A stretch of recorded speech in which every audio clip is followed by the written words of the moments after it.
فقد اهتدوا اللهم صل على محمد وعلى آل محمد كما صليت على إبراهيم وعلى آل إبراهيم إنك حميد مجيد اللهم بارك على محمد وعلى آل محمد كما باركت على إبراهيم وعلى آل إبراهيم إنك حميد مجيد رب اشرح لي صدري ويسر لي امري واحلل عقدة من لساني يفقهوا قولي رب زدني علما۔ اللہ مالک الملک نے انسانوں کی ہدایت کے لیے انبیاء اکرام علیہم السلام کا ایک طویل سلسلہ دنیا کے اندر بھیجا۔ ہر نبی اپنی اپنی قوم، اپنی اپنی بستی، اپنی تہذیب و تمدن، اپنی زبان کے لوگوں کی طرف آیا اور اس کے چلے جانے کے بعد اس کی جگہ دوسرے نبی یا رسول نے لے لی۔ جب انسانوں کی بود و باش ہو گئی، افزائش ہو گئی اور دنیا کے بہت سے خطوں میں انسان آباد ہو گئے اور جب قانون اور دستور کی بالادستی کا معاملہ شروع ہوا، بات صرف عقائد تک محدود نہ رہی بلکہ نماز، روزہ، حج، زکوٰۃ، عبادات، سیاست، معیشت، معاشرت، خانگی امور اور اسی طرح دیگر اور بہت ساری ضابطہ حیات میں سے جو امور ہیں، جب ان سب کے قیام کی باری آئی تو اللہ رب العزت نے ایک پورا نصاب نازل فرمایا جسے آج ہم توریت کہتے ہیں۔ اللہ رب العزت نے اس کے لیے بنی اسرائیل کو چنا اور موسیٰ علیہ السلام کو ان میں بحیثیت رسول بھیجا۔ یہ پورا واقعہ اور قصہ آج ہم کوئی پہلی مرتبہ نہیں سن رہے ہوں گے، کئی مرتبہ ہم نے پہلے سنا ہے، پڑھا ہے، لیکن جس نقطے کی طرف میں آپ بھائیوں کو توجہ دلانا چاہ رہا ہوں بس اس پر غور کرنا ہے۔ اللہ رب العزت نے موسیٰ علیہ السلام کو ان کی طرف بحیثیت رسول بھیجا، انہیں ہجرتوں کا حکم دیا۔ انہوں نے پہلی مرتبہ میں انکار کر دیا۔ موسیٰ علیہ السلام نے اللہ کی مدد کی یقین دہانی کرائی، وہ ہجرت کے لیے راضی ہوئے اور نیل پر پہنچے۔ جب نیل پر پہنچے فرعون اور اس کی فوج نے ان کا تعقب کیا اور وہ جو بظاہر اللہ پہ ایمان لانے والے، اللہ کے رسول کی تصدیق کرنے والے، وہ یہ کہنے لگے تیرے آنے سے پہلے بھی ہم سہولت میں نہیں تھے، تیرے آنے کے بعد بھی ہمیں کوئی راحت نہ مل سکی۔ آگے ہمارے دریائے نیل ہے جو ہمیں ڈبو دینے کے لیے کافی ہے اور پیچھے فرعون کی فوج ہے جو قتل کر دینے کے لیے کافی ہے۔ ان کے لیے دریا میں رستہ بن گیا، وہ اس میں پار کر گئے، فرعون اور اس کی فوج غرق ہو گئی۔ یہ کافی تھا اس کے لیے کہ جو موسیٰ علیہ السلام نے وعدہ کیا وہ سچا ہے۔ یہ کافی تھا کہ موسیٰ علیہ السلام کا رب سچا ہے، وہی وہ حقیقی رب ہے جس کی طرف سے مشکل کشائی، حاجت روائی ہوتی ہے۔ لیکن ایمان کے کچھ اور تقاضے ہوتے ہیں۔ ایمان تقاضا کرتا ہے عمل کا، ایمان تقاضا کرتا ہے قربانیاں دینے کا۔ ایمان محض مان لینے کا نام نہیں ہوتا ہے کہ آپ مان لیں۔ جب یہ نیل کو پار کر کے اور یہ مقدس سرزمین یعنی فلسطین کی طرف یہ سفر شروع ہوا ان کا، راستے میں انہیں بت پرست نظر آئے۔ موسیٰ علیہ السلام کو دیکھ کر کہنے لگے ہمارے لیے بھی کوئی ایسا معبود مقرر کر دیں۔ موسیٰ علیہ السلام متعجب ہوئے، غضبناک ہوئے تو کہنے لگے یہ تو تم نے بڑی جہالت کی بات کی ہے یہ سارے تمہارے اپنے ہاتھوں کے بنے ہوئے معبود ہیں، ایک اکیلا اللہ قہار واحد تم سب کا مالک و خالق ہے۔ پھر موسیٰ علیہ السلام کو اللہ رب العزت کی طرف سے یہ حکم آیا کہ آپ طور پر آ جائیں۔ موسیٰ علیہ السلام طور پر چلے گئے، وہاں انہیں توریت ملی اور وہ اسے لے کر اس قوم کے پاس واپس آئے اور آ کر کہا اسے قبول کر لو۔ قوم کہنے لگی یہ کیا ہے؟ کہ یہ وہ دستور ہے کہ جس کے مطابق اب تمہیں اپنی زندگی بسر کرنی ہے اور پوری دنیا کو اس کی طرف دعوت دینی ہے، پوری دنیا میں اس کو نافذ کرنا ہے۔ کہنے لگے اچھا کس نے دی؟ کہ اللہ نے دی۔ تمہیں؟ ہاں۔ اچھا ہمارے سامنے تو نہیں دی ہے، چلو تصدیق کرواؤ، ہمیں لے کے چلو۔ اگر اللہ تعالیٰ نے تصدیق کر دی اس کی کہ ہاں میں نے ہی موسیٰ کو دیے تو تسلیم کر لیں گے۔ پھر وہ واقعہ ہوا جسے آپ اچھی طرح جانتے ہیں کہ یہ لوگ گئے، تجلی ہوئی، پہاڑ تباہ ہو گیا، یہ سب ہلاک ہو گئے۔ موسیٰ علیہ السلام نے دعا کی، اللہ نے انہیں دوبارہ زندہ کر دیا، پھر واپس آ گئے۔ اب کچھ عرصے کے بعد موسیٰ علیہ السلام کو دوبارہ بلوایا گیا اور کہا کہ تم سے تمہاری قوم کو جا کے حکم دو کہ اب تم پر قربانی لازم ہو گئی ہے۔ موسیٰ علیہ السلام آئے، آ کے کہنے لگے اللہ رب العزت نے قربانی کا حکم دیا ہے۔ قوم کہنے لگی قربانی کا حکم؟ جانور ذبح کرنا ہے؟ ہاں۔ اچھا نر کرنا ہے مادہ؟ یہ تو پتہ نہیں، جاؤ پوچھ کے آؤ۔ وہ پوچھ کر آئے، نر کرنا ہے۔ اچھا سینگ والا بغیر سینگ والا؟ پھر گئے پوچھ کر آئے، بغیر سینگ والا مجھے۔ کھیتوں میں جوتا ہوا ہو یا نہیں؟ کھیتوں میں چلا ہوا ہو یا نہیں؟ پھر گئے پوچھ کر آئے۔ رنگ تو بتایا نہیں، رنگ کیسا ہونا چاہیے؟ اور مختصر یہ کہ آخرکار ایک انتہائی مشکل جانور انہوں نے اپنے لیے خود بنا لیا، جس میں یہ سب علامتیں ایک ساتھ ہونی چاہیے اور اسی کے تمہیں قربانی کرنی ہے۔ یہ تو تھا قربانی کا معاملہ۔ پھر اللہ رب العزت نے جہاد کا حکم اتارا، ممالک کے مد مقابل ان کو جنگ کا حکم دیا کہ تم نے جنگ کرنا ہے۔ کہنے لگے تم اچھی طرح جانتے ہو کہ ہم نے ایک زمانہ غلامی جھیلی ہے، ہم کہاں لڑنے والے لوگ ہیں، تو اور تیرا رب جا کے لڑو، جب فتح حاصل کر لو تو بتا دینا ماجن۔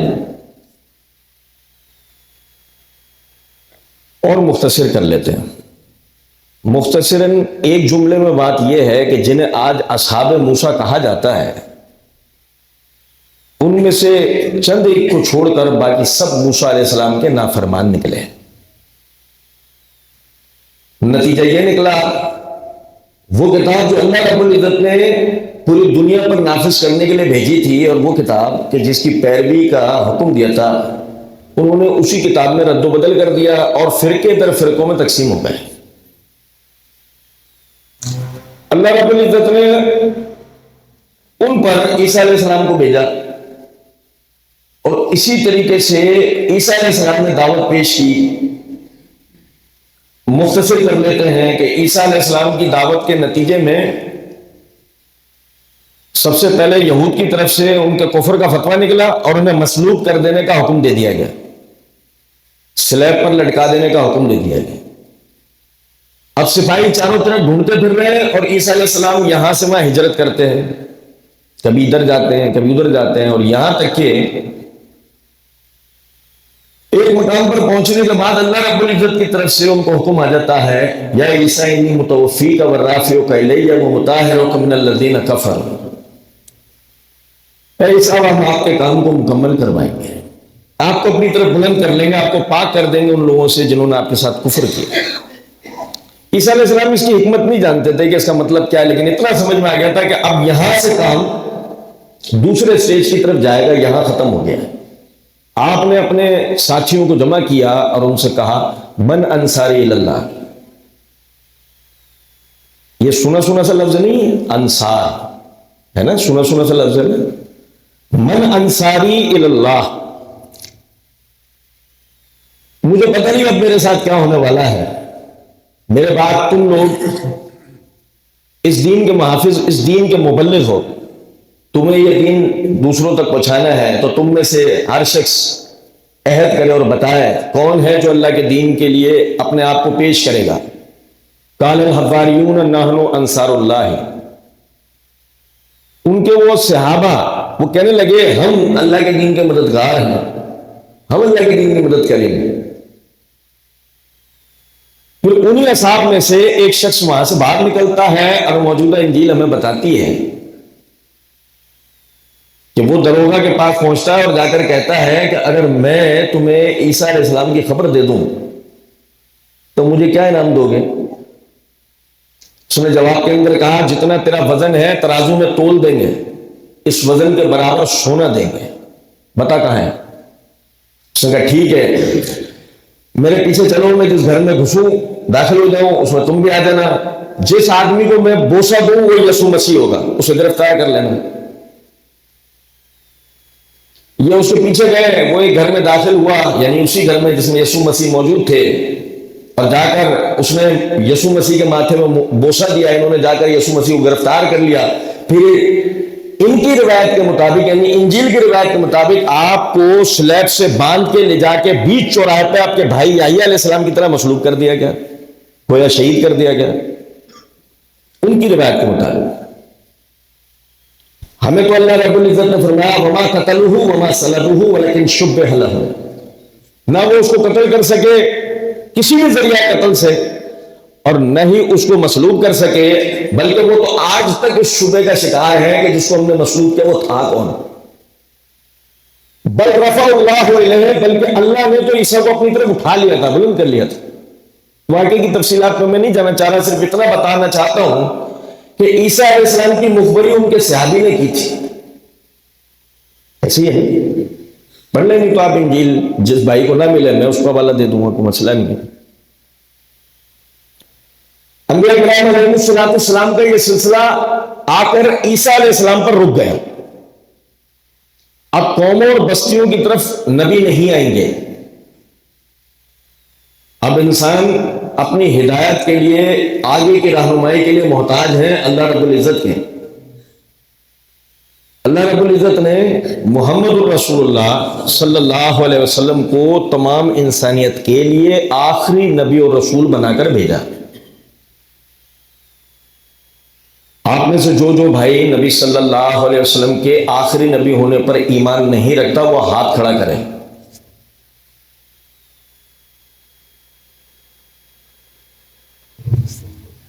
چلیں یہ اچھی بات ہے۔ تو کبھی سوچا ہے کہ آخری نبی ہونے کا مطلب کیا ہے؟ آخری نبی ہونے کا مطلب یہ ہے کہ آپ کے بعد کوئی نبی اور رسول نہیں آئے گا، جس کا مطلب یہ ہے کہ آپ کو اب اللہ کے دین کے لیے، اللہ کی رضا کے لیے، جنتوں میں جانے کے لیے، جہنم سے بچنے کے لیے، نجات کے لیے، عذاب قبر سے بچنے کے لیے کوئی رہنمائی دینے والا نہیں ہوگا، کوئی سکھانے اور سمجھانے والا نہیں ہوگا، کوئی تربیت دینے والا نہیں ہوگا۔ آپ کو سنت کے مطابق نماز پڑھنی ہے تاکہ وہ قبول ہو، سکھانے والا کوئی نہیں ہوگا۔ آپ کو زکوٰۃ سنت کے مطابق دینی ہے مگر بتانے والا کوئی نہیں ہوگا۔ حج سنت کے مطابق کرنا ہے مگر سکھانے والا کوئی نہیں ہوگا۔ جہاد وہ کرنا ہے جو اللہ کی رضا کا باعث ہو، مگر وہ جہاد کر کے دکھانے والا کوئی نہیں ہوگا۔ تو پھر کیا ہوگا انسانوں کا؟ اللہ رب العزت نے فرمایا کنتم خیر امۃ اخرجت للناس تأمرون بالمعروف وتنہون عن المنکر وتؤمنون باللہ۔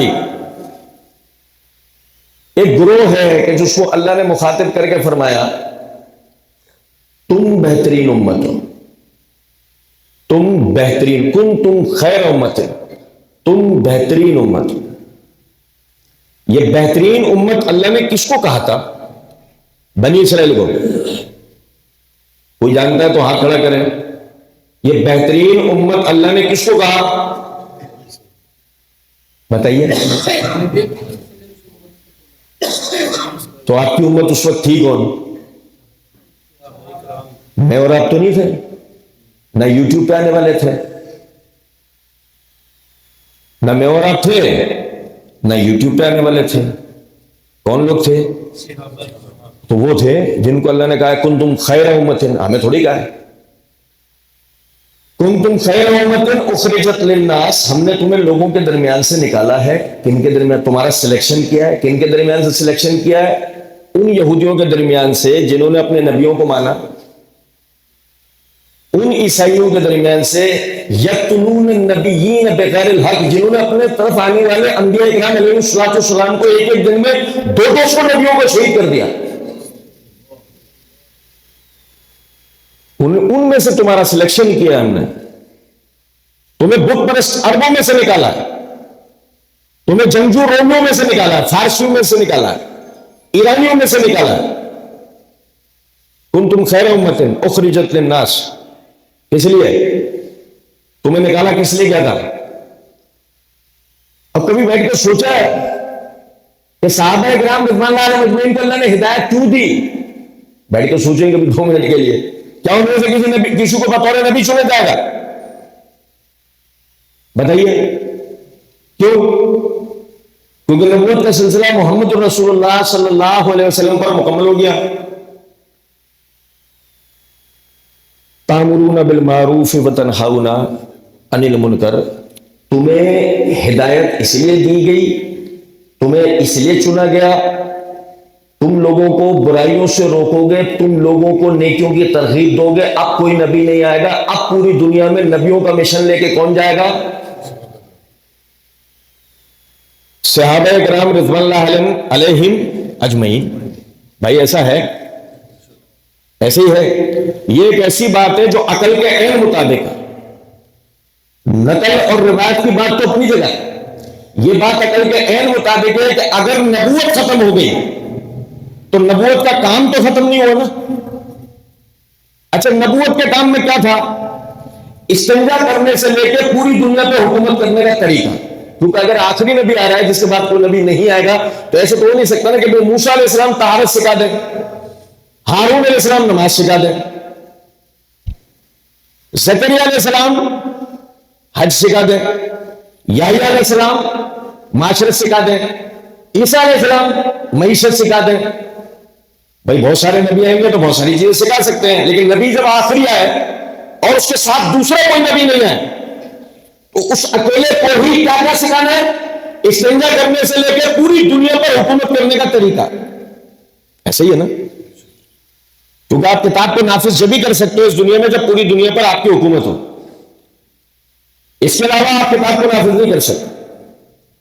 اور ظاہر ہے کہ استنجا کرنے سے لے کے پوری دنیا پر حکومت کا جو طریقہ کار ہے وہ نبی سکھائے گا کس کو؟ اکیڈمی میں بیٹھے ہوئے ایک ایسے آدمی کو کہ جو فرقہ واریت سکھائے گا، جو کبھی اپنی اکیڈمی سے باہر بھی نہیں آئے گا، وہ پوری دنیا پہ دین کا نفاذ کرے گا. یہ ہے اصل ہدایت دینے والا. یہ لائے گا تبدیلی، یہ لائے گا انقلاب، یہ کرے گا فرقوں کی دکانیں بند، اور یہ پوری دنیا میں انقلاب لے آئے گا. جو کبھی اپنی اکیڈمی سے بھی باہر نہیں آئے گا، کیا وہ انقلاب لائے گا؟ ہوائی دنیا میں رہنے والے لوگ ایسا سمجھتے ہیں. حقیقت کی دنیا میں رہنے والوں کے لیے یہ ایک بیماری ہے، نفسیاتی بیماری ہے. حقیقت کی دنیا میں رہنے والوں کے لیے یہ جسمانی بیماری ہے، جسے ڈر بولتے ہیں، جسے خوف بولتے ہیں، جسے دہشت بولتے ہیں. ادھر دیکھو ذرا، جس کے خلاف بھونکتے ہیں ان کو دیکھو ذرا. تم خیر امت، پہلا سگنیچر، پہلا سرٹیفکیٹ، تم بہترین امت ہو. وہ بہترین امت ہو، وہ بہترین امت ہو. لوگوں کے نام ختم ہو جائیں گے، تمہارے نام ختم ہوں گے. لوگوں کے ذکر ختم ہو جائیں گے، تمہارے ذکر ختم ہوں گے. دنیا پر نقوش اگر رہیں گے تو تمہارے رہیں گے. دنیا میں لوگوں کی مملکتیں مٹ جائیں گی. اور اس کا گواہ ہمارا دین نہیں، مستشرقین کی کتابیں ہیں، دنیا کا جغرافیہ ہے. بھائی میرے کچھ بات کو سمجھنے کی کوشش کر بھی رہے ہیں یا نہیں؟ اچھا جی، اب اللہ کے فضل و کرم سے حاجی صاحب بہت متقی اور پرہیزگار ہیں، اور یہ تقویٰ اور پرہیزگاری حاجی صاحب کو جبرائیل سکھا کے گئے ہیں. بھائی میرے توجہ کر رہے ہیں؟ حاجی صاحب بڑے پرہیزگار ہیں، بڑے متقی، بہت بڑے متبع سنت، اور یہ سب سکھا کے کون گئے ان کو؟ حاجی صاحب کو جبرائیل نہیں. کون؟ کس نے سکھایا تمہیں کیسے پتہ لگا یہ چیز تقویٰ ہے؟ تمہیں کیسے پتہ لگا یہ نماز ہے، یہ روزہ ہے، یہ زکات ہے، یہ حج ہے؟ کس نے بتایا؟ صحابہ کرام رضوان اللہ علیہم اجمعین. ایسے ہی ان کو کس نے سکھایا؟ اچھا انہیں نبی صلی اللہ علیہ وسلم نے کیا سکھایا؟ اس نے بھی تھوڑی دیر پہلے ایک جملے میں سمجھایا کہ استنجا کرنے سے لے کے پوری دنیا پہ حکومت کرنے کا طریقہ. بھائی میرے ایسے ہی. اچھا اب بتائیں کہ استنجا کریں گے ہم سنت کے مطابق، نماز پڑھیں گے سنت کے مطابق، زکات دیں گے، حتیٰ کہ نکاح کے کارڈ پہ بھی لکھوائیں گے بھلے سنت کے مطابق کریں نہیں، مسنونہ. نکاح کون سا والا کر رہے ہیں؟ مسنونہ. بھلے کریں نہیں لیکن لکھوائیں گے. یہ کیوں؟ بات نکاح کر رہے ہیں نا، 7 پھیرے تھوڑی لے رہے ہیں. مسئلہ یہ ہے غریب کا. تو آپ ذرا اس بات کو سمجھیں، نکاح بھی مسنونہ. طلاق، اوہو طلاق تو پکا مومن بنا دیتی ہے. سارے فرقے اور کے ایک طلاق پہ ضائع ہو جاتا ہے. طلاق ایسی چیز ہے سارے فرقوں کو ایک ساتھ طلاق ملتی ہے. ایسے ہی بھائی اب قرآن اور حدیث والا فتویٰ ڈھونڈ رہا ہوتا ہے. ایسے ہی نا بھائی. اچھا یہ سنو ذرا بات کو، یہ استنجا، یہ نماز، یہ روزہ، یہ زکات، یہ حج، یہ نکاح، یہ طلاق سارا سنت کے مطابق کر رہا ہے. اچھا سیاست کون سے طریقے سے کرے گا؟ جو لینن نے کی، جو کارل مارکس نے بتائی، جو یورپ سے آئی، جمہوریت، بادشاہ، کون سے سیاست کرے گا؟ خلافت. آئیے آواز مجمع میں سے ایک ہی آئیے، کیونکہ باقی کسی کو نہیں کرنی ہے. کون سی؟ نام ہی نہیں لیا کسی نے، ایک نے لیا خلافت. ابھی بھی نہیں لیا چند ایک نے. یقین ہی نہیں ہے کہ کبھی آئی گی بھی ہے. یہی تو پٹی پڑھائی گئی ہے، بنیاد اسی کی تو ڈلی تھی، اسی پہ تو ساری بحث ہے. سارا مسئلہ تو شروع یہاں سے ہوا تھا. اور سنیں ذرا بات کو، بھائی کیا ہے ہماری سیاست؟ کیا ہے بتایا ہی نہیں. ابے بتاؤ بھائی. ہاں یہ جان لگا لا گیا اس لیے پوچھ رہا ہوں. ابھی ووٹ ڈالتے ٹائم بھول مت جانا اس بات کو، یاد رکھنا. تو ایک منٹ، یہ سوال جواب کا سلسلہ آئے گا، آپ انشاءاللہ اپنے جذبات کا مظاہرہ کیجئے گا اس وقت. تبھی ذرا سمجھیں.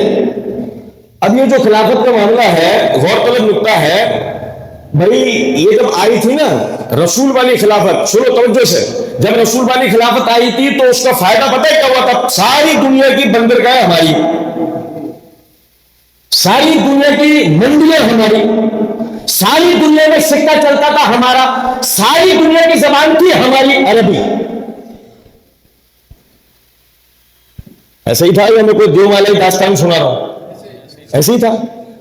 اور وہ ہوا کیسے تھا؟ وہ ارطغرل لے کر گیا تھا. ایسے تھوڑی وہ ترکی والوں نے تمہیں ڈرامہ بنا کے دکھایا ہے. ایک فریق تمہیں کہتا ہے صحابہ ملوکیت لے آئے تھے، دوسرا تمہیں دکھاتا ہے ارطغرل، تیسرا تم سے ڈلواتا ہے وہ.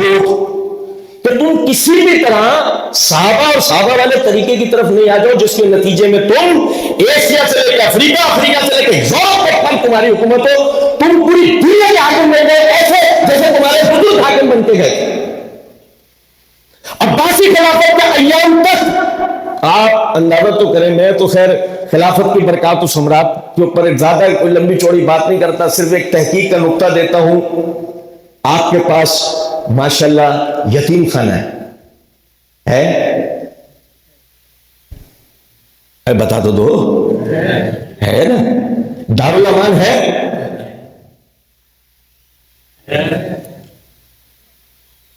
پاگل خانے ہے نا؟ جہلم والے کی بات نہیں کر رہا ہوں، ویسے ہے نا؟ ویسے بھی ہے. تو سنیں ذرا بات کو، آپ کے پاس ماشاءاللہ پاگل خانہ بھی ہے، یتیم خانہ بھی ہے، دارالامان بھی ہے. کیوں؟ کیونکہ آپ کے ہاں عورتیں بیوہ ہوتی ہیں، ان کے نکاح نہیں ہوتے. آپ کے ہاں بچے یتیم ہوتے ہیں، پالنے والا کوئی نہیں ہوتا۔ آپ کے ہاں معاشرتی مسائل کے نتیجے میں، معیشتی مسائل کے نتیجے میں لوگ پاگل ہوتے ہیں، ان معیشت و معاشرتی معاملات میں کوئی سہارا دینے والی مسلمان جماعت نہیں ہوتی۔ مگر تحقیق کا نقطہ یہ ہے، عباسی خلافت کے ایام تک بھی دنیا میں مسلمان 3 بنیادوں پہ حکومت کر رہے تھے، ایک دارالامان، ایک پاگل خانہ، ایک یتیم خانے کو دکھا سکتا ہے؟ بتائیے۔ اگر دنیا کی ترقی ترین گورنمنٹ، ظالم ترین گورنمنٹ آ گئی تھی، جو ہم نے والے داستانوں میں پڑھی ہے، جو ہم نے 100 کی کتابوں میں پڑھی ہے، جو ہم نے یوٹیوب پہ ویڈیو سے سیکھا ہے، اگر دنیا کی بدترین ملوکیت آ گئی تھی تو مجھے بتائیے، ایک بھی دارالامان نہیں ہے، ایک بھی پاگل خانہ نہیں ہے، ایک بھی یتیم خانہ نہیں ہے، اور تم دنیا کی سب سے سویلائزڈ گورنمنٹ، تمہارے یہاں پاگل خانے ہیں، یتیم خانے ہیں، دارالامان ہیں، بتاؤ تمہارا طریقہ صحیح تھا یا صحابہ کا؟ تو سوچیں ذرا اس بات کو، ایسے ہی نہیں آپ کو صحابہ مخالف بنانے پر محنت کی جا رہی ہے کہ کہیں خدا نہ خواستہ دنیا کے سب سے بہترین رول ماڈلز کی طرف آپ نہ چلے جائیں کہ جن کو اللہ نے سرٹیفکیٹ دیا ہے، کنتم خیر امت، تم بہترین امت ہو، اخرجت للناس، لوگوں کے درمیان سے تمہارا سلیکشن ہوا، تامرون بالمعروف، تامرون بالمعروف، تم بھلائیوں کا حکم دیتے ہو۔ کس نے کہا؟ اللہ نے۔ وتنہون عن المنکر، تم برائیوں سے روکتے ہو، کس نے کہا؟ اب یہاں سے آپ لوگوں کی حاضر دماغی کے لیے کہ آپ لوگ اگر کوئی خدا نہ خواستہ سو بھی رہے ہوں تو جاگ جائیں اور مسئلے کو سمجھ لیں۔ میں سوال کروں گا، آپ لوگوں نے جواب دینا ہے، دیں گے؟ یہ نہیں دیں گے؟ دیں گے؟ بہترین، ناراض نہیں ہوئیے گا، ایسے حاضر نہیں ہوئے۔ تو آپ میں سے کون ایسا آدمی ہے جو یہ عقیدہ رکھتا ہے کہ اللہ عالم الغیب نہیں ہے؟ ہاتھ کھڑا کریں۔ سب کا یہ عقیدہ نا کہ اللہ عالم الغیب ہے۔ تو اللہ کا عالم الغیب ہونے کا مطلب کیا ہوتا ہے؟ اللہ کے عالم الغیب ہونے کا مطلب یہ ہوتا ہے، یعلم ما بین ایدیہم وما خلفہم، اللہ جانتا ہے جو کچھ ماضی میں ہو چکا ہے اور جو کچھ مستقبل میں ہوگا۔ یہ ہے اللہ کے عالم الغیب ہونے کا مطلب۔ ایسے ہی یا میں کچھ الگ بات کر رہا ہوں؟ ٹھیک ہے۔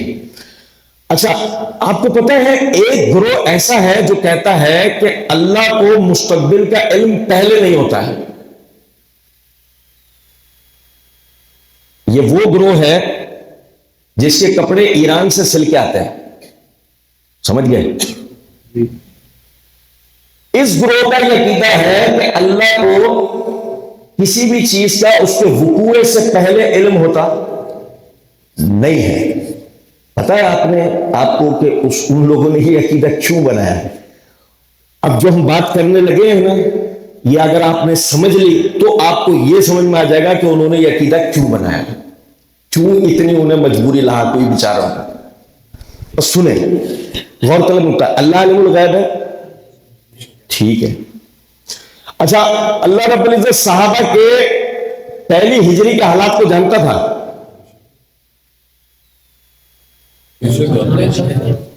ابو بکر کی خلافت کا ایام، عمر کی خلافت کا ایام، عثمان کی خلافت کا ایام، علی کی خلافت کا ایام، حسن کی خلافت کا ایام، معاویہ کی خلافت کا ایام ہے۔ مسکراہٹ آئی چہرے پہ معاویہ کا نام سن کے؟ چہرے پہ مسکراہٹ آئی؟ جس کے نہیں آئی میں غور سے دیکھ رہا ہوں، یاد رکھنا اس بات کو۔ ہاں سنیں، آگے تو میں نام جان بوجھ کے نہیں لے رہا ہوں، اس کے بعد تو ہمارے والوں کے بھی منہ بند ہو جائیں گے، آگے والا نام تو سنیں ذرا۔ غور طلب بات ہے کہ یہ جو خلافت کے ایام تھے ان سب حضرات کے، اللہ کے علم میں تھے یا نہیں تھے نا؟ تو اللہ نے کہا کنتم خیر امۃ اخرجت للناس تأمرون بالمعروف وتنہون عن المنکر،